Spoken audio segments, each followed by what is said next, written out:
King Arthur, Legend of the Sword is directed by Guy Ritchie and stars Charlie Hunnam, Jude Law, Eric Bana and Aidan Gillen.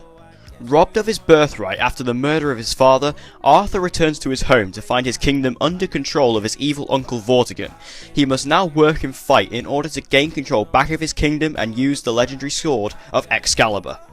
I was looking forward to this movie because I'm a huge fan of Guy Ritchie and I have always loved the tale of King Arthur ever since I was a child.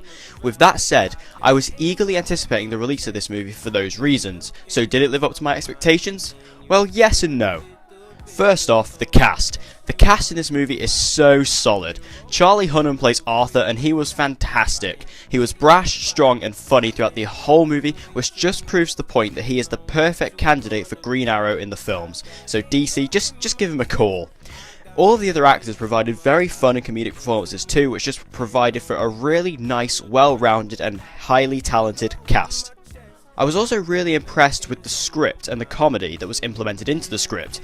There is a lot of banter back and forth between the characters, which is incredibly entertaining and genuinely funny. It's that mixture of quips and insults that make it flow really nicely into conversations. Most of the characters bring out their funny side in this movie, which is really great.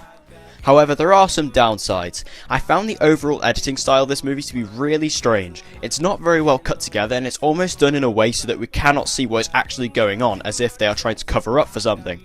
This is really inconsistent, as there are a couple of action scenes in the film that are filmed really well, and that makes it even more frustrating when you have scenes that aren't filmed as well as the other ones, and that is something that really infuriates me.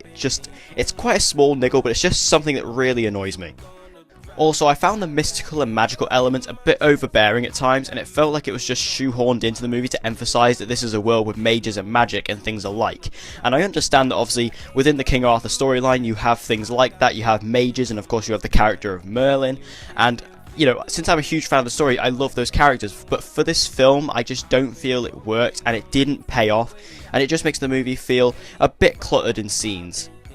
Overall, I really enjoyed King Arthur Legend of the Sword. It does have some significant story and pacing issues along the way, however it has got a great script and some fantastic character interactions which make the movie fun on the whole.